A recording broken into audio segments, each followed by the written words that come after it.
Liverpool Street Station, December 1956. The air heavy with smoke and steam from many trains. Change at Witten for Malden and Braintree. Change at Marks for... Today there are other changes in the air. The train on platform 13 is for Southend on Sea. But this is the last journey on the steam line. For months, the overhead wires of the electric system waited behind loco funnels, wires that stretch from Liverpool Street to Southend-on-Sea, Victoria.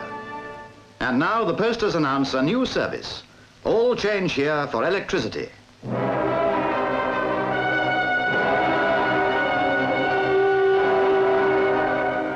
The engine driver, perhaps remembering small boys noting loco numbers, looks back before his final run.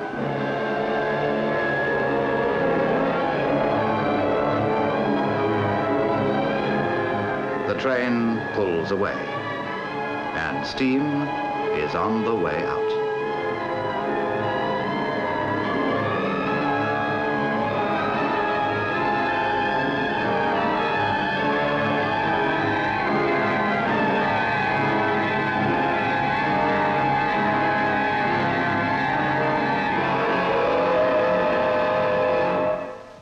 Quite a lot had been happening on the miles of track between London and Southend.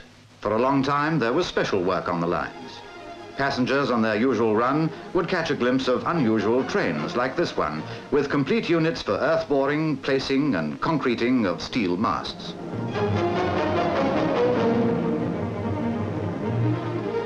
The cutting blade is diesel powered and can bore holes up to 3 foot 6 inches diameter to a depth of 12 feet.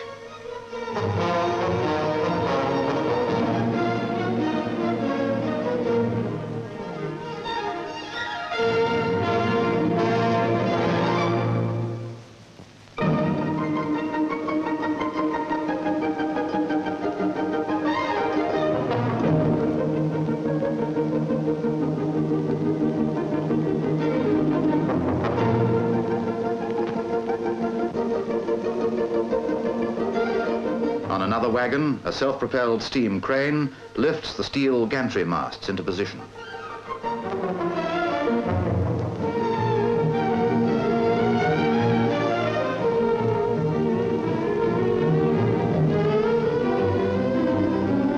Then the concreting unit fills the holes.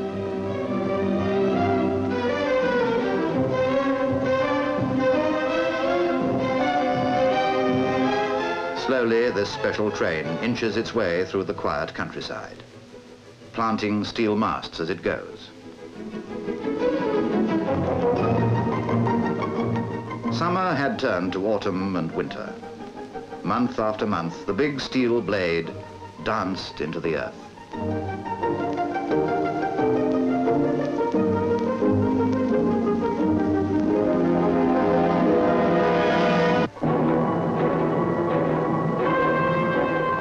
Smoke and steam had a long run.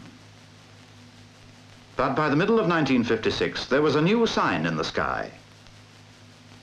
The overhead cable that would be the link to connect London and Southend.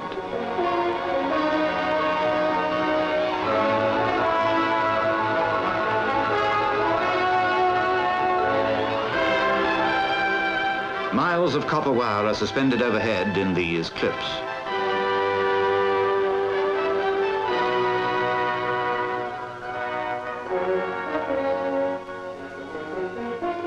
Steam prepares the way for its own disappearance.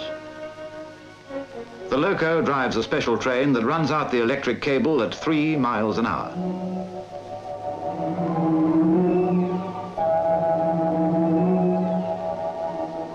As the drum slowly unwinds, the cable crew nonchalantly walk the carriage roofs, slipping the copper wire into its clips.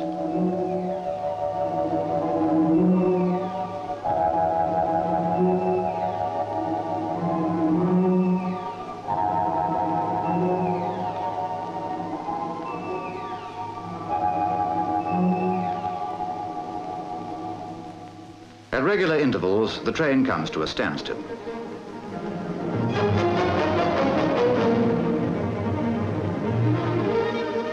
Then, from ladders on top of the carriage roofs, the crew reach up to adjust the connections.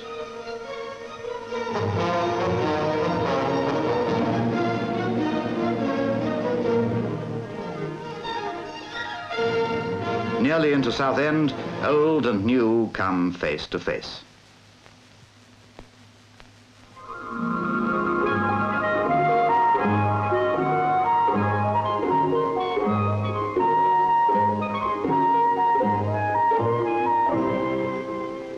Only half a mile to go now to complete the final section. Once more, the cable crew take their strange walk on the carriage routes.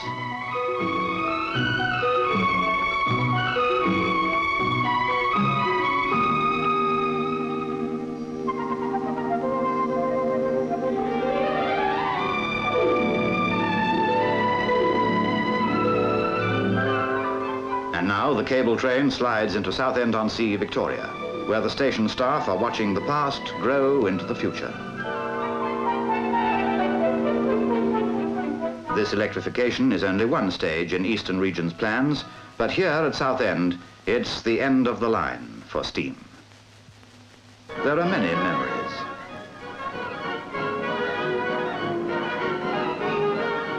Steam played its part for years on this line, but it could not meet modern demands for faster, cleaner service, economical working, and more trains. For many years, smoke and steam hung over the trees and fields between Shenfield and Prittlewell. But now the clouds are clearing. The copper wire cable is ready to carry electric power from the new substations.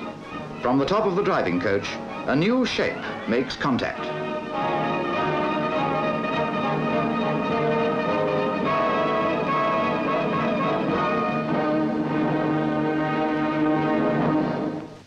On the last Friday in 1956, a special steam train stood at Southend-on-Sea, Victoria. It had brought distinguished visitors to inaugurate the first electric service between Southend-on-Sea and Liverpool Street. In front of a battery of newsreel cameras, the Mayor of Southend welcomes the officials. Newspaper reporters interview the driver of the steam loco on duty for the last time.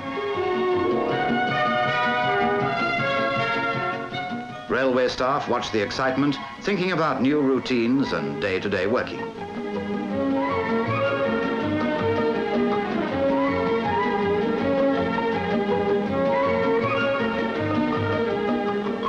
And now, the new service begins.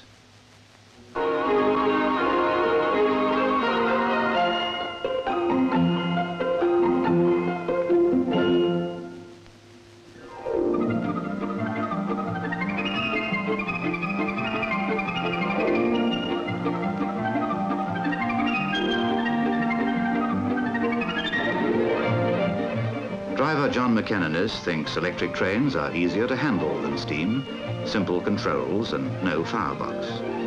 He helped to train other drivers for this service. The passengers enjoy the comfort that awaits businessmen and holidaymakers in these specially designed all-steel coaches.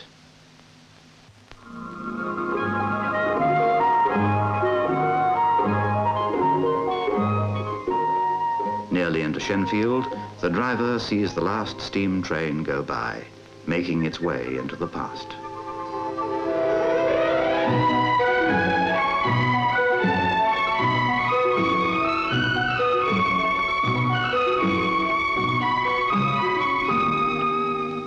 The signal is all clear for Eastern Region's initial 5-year electrification plan, part of a vast scheme for modernizing British railways.